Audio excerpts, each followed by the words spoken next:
안녕하세요. 반갑습니다. 레벨업입니다. 일단은 우리가 저번 시간에 단기 흐름에 이어서 이번 시간에도 단기 흐름을 먼저 봐보고 시작을 할게요. 일단 저번 시간에 이렇게 박스권 만들어주고 박스권 하단 이탈하다가 다시 이제 올라주면은 트랩 발생 가능성 언급하면서 단기 상승 가능성을 보고 있었잖아요. 근데 이제 지금도 비슷한 그림으로 단기 상승 가능성이 조금 점쳐지는 것 같습니다. 그러니까 이렇게 지켜주던 자리가 있는데 그 자리를 급락으로 이탈해주고 난 다음에 페이크 주고 다시 올라주는 거를 이제 보통 우리가 간단히 얘기해서 제가 트랩이라고 하는데요. 그렇게 됐을 때 상승이 조금 이렇게 나와줄 가능성이 커 보입니다. 그러니까 큰 그림에서 이런 식으로 확장형으로 나와줄 수도 있고, 하여튼 단기 상승할 가능성이 굉장히 좀 커 보이는 그림이 나와주고 있고요. 이게 큰 그림에서 똑같은 그림을 보여주고 있는데 이거를 작은 그림에서 마치 반복하는 것 같은 그런 모습을 보여주고 있어요. 큰 그림에서 계속 이렇게 확장해주면서 큰 그림에서 그러면서 트랩 발생해주고 이탈해주고 위로 가고, 트랩 발생해주고 돌파해주고 아래로 가고, 그런 움직임 계속 나와주고 있죠. 그냥 이게 최근 시장의 트렌드인 것 같아요. 아무래도 시장을 끌어올려줄 모멘텀도, 그 다음에 시장을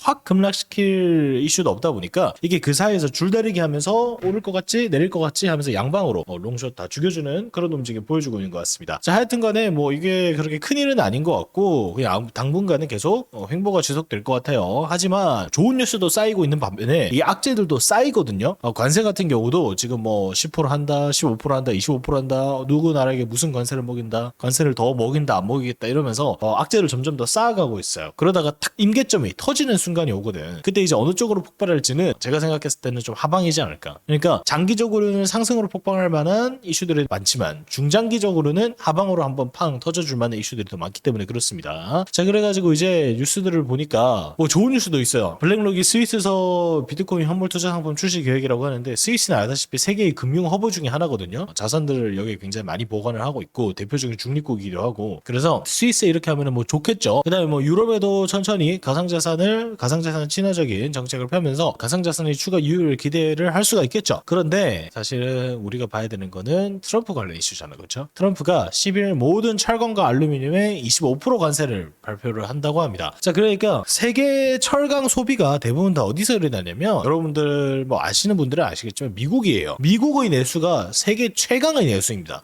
뭐 중국도 많이 컸고 그 다음에 뭐 유럽도 많이 컸고 하잖아요.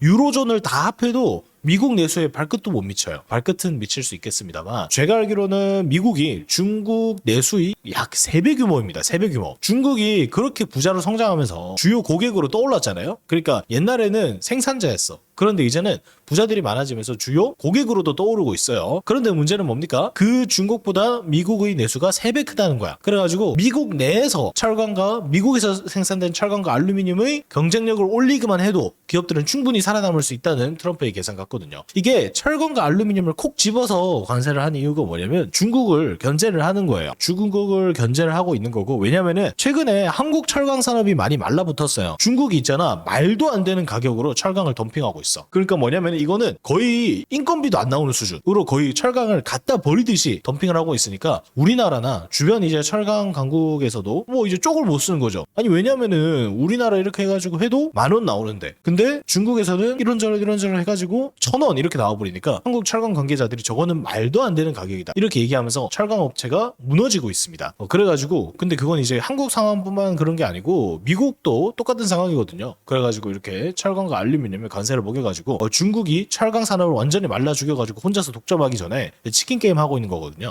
중국이 치킨 게임을 멈추고 미국이 다시 주도권을 가져가겠다, 아니면은 미국 내수 진작을 위해서 미국 내부에서 철강 기업들을 경쟁력을 어느 정도 살려주겠다, 이런 조치로 보입니다. 근데 그렇게 되면 또 어떻게 되겠습니까? 수출입 밀가 비싸지고 그 다음에 뭐 철 가격 올라가면은 뭐 그 이외에 철로 생산되는 게 얼마나 많은데, 그렇죠? 그냥 전 세계적으로 또 이제 미국에서 생산되는 제품의 가격이 올라가면서 물가 또 한번 상승할 수 있을 것 같고요. 자, 그리고 이제 다시 코인으로 돌아와가지고 제가 여러분들한테 드릴 말씀이 좀 있습니다. 이제 알트코인이 왜 못 오르냐 이런 얘기가 이제 많이 나오잖아요. 그런데 그 이야기에 대해서 조금 드릴 말씀이 있는데, 보시면은 이게 2018년도 뉴스예요. 2018년도 뉴스에 코인마켓캡 관련 기사였는데, 이 기사를 한번 보면은 암호화폐 개수가 2070개입니다. 2018년이었고요. 그 다음에 여러분들 지금 보고 계신 거는 2020년 기사인데, 2020년 기사를 보면은 상장된 암호화폐 개수가 약 5,300개 정도입니다. 자, 그런데 다시 돌아와가지고 이런 식으로 2022년 기사를 보면요, 지금 2년 늘어나고 있죠. 2022년 기사를 보면은 암호화폐 총 개수가 18,000개 정도예요. 그러니까 2,000개였다가 5,000개였다가